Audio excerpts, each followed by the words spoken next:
सोऽयं मुनीन्द्रजनमानसापहारी सोऽयं मदव्रजवधूवसनापहारी सोऽयं तृतीयभुवनेश्वरदर्पहारी सोऽयं मदीयहृदयाम्बुरुहापहारी सर्वज्ञत्वे च मौज्ञे च सार्वभौमम् इदं मम निर्विशन्नयनं तेजः निर्वाणपदमश्नुते कृष्णानमेतत् पुनरुक्तशोभम् उष्णेतरांशोरुदयं मुकेन्दोः तृष्णाम्बुराशिं द्विगुणीकरोति कृष्णाह्वयं किञ्चन जीवितं मे तदेतदाताम्रविलोचनश्री सम्भाविताशेष विनम्रवर्गम् मुहुर्मुरारेर्मधुरादरोष्टम् मुखाम्बुजं चुम्बति मानसं मे करौ शरदुदञ्जिताम्बुजविलासशिक्षा गुरु पदौ विबुधपादप प्रथमपल्लवोल्लङ्घिनौ दृशौ दलितदुर्मद त्रिभुवनोपमानश्रियौ विलोकय विलोचनामृतमहो महच्चैशवम् आचिन्वानमहन्यहन्यहनि साकारान् विहारक्रमान् आरुन्धानमरुन्धति हृदयमपि आर्द्रस्मिता श्रिया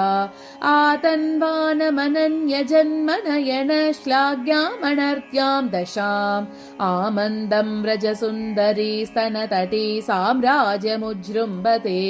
समुच्छ्वसितयौवनं तरलशैशवालाङ्कृतम्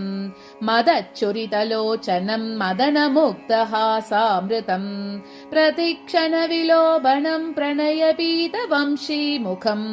जगत्त्रयविमोहनं जयति मामकं जीवितम्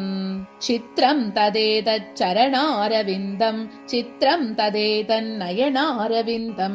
चित्रं तदेतद्वदनारविन्दं चित्रं तदेतत् पुनरम्बचित्रम् अखिलभुवनैकभूषणम् अधिभूषितजलति दुहितृकुचकुम्भम् व्रजयुवती हारावली मरकतनायकमहामणिं वन्दे कान्ताकुचग्रहण विग्रह लक्ष्मी कण्ठाङ्गरागरसरञ्जितमञ्जुलश्री घण्टस्थली मुकुरमण्डलकेलमान गर्माङ्गुरं किमपि केलति कृष्णतेजः मधुरं मधुरं वपुरस्य विभोः मधुरं मधुरं वदनं मधुरं मधुगन्धि मृदुस्मितमेतदहो मधुरं मधुरं मधुरं मधुरं शृङ्गाररस सर्वस्वं शिखिपिञ्च विभूषणम् अङ्गीकृतनराकारम् आश्रये भुवनाश्रयम् नाद्यापि पश्यति कदाचन दर्शनेन चित्तेन चोपनिषदा सुदृशां सहस्रम् सत्वं चिरं नयनयोरनयोः पदव्यां स्वामिन् कयानुकृपया मम सन्निधत्से केयं कान्तिः केशव त्वन्मुखेन्दोः कोऽयं वेषः कोऽपि वाचाम भूमिः सेयं सोऽयं स्वादुना मञ्जुलश्रीः भूयो भूयो भूयशस्त्वां नमामि वदनेन्दु विनिर्जितः शशि दशदा देवपदं प्रपद्यते अधिकां श्रियम् अश्नुते तरां तव कारुण्य विजृम्भितं कियत् तत्त्वन्मुखं कथमिवाब्जसमानकक्ष्यं वाङ्माधुरी बहुलपर्वकला समृद्धम् तत्किं ब्रुवे किमपरं भुवनैककान्तं यस्य त्वदानन समा सुषमा सदा स्यात् शुश्रूषसे यदि वच शृणु मामकीनं पूर्वैरपूर्वकविभिर्न कटाक्षितं यत् नीराजनक्रममधुरं भवदाननेन्दोः निर्व्याजमर्हति चिराय शशिप्रदीपः अखण्डनिर्वाणरसप्रवाहैः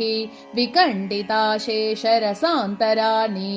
अयन्त्रितोद्वान्तसुधार्णवानि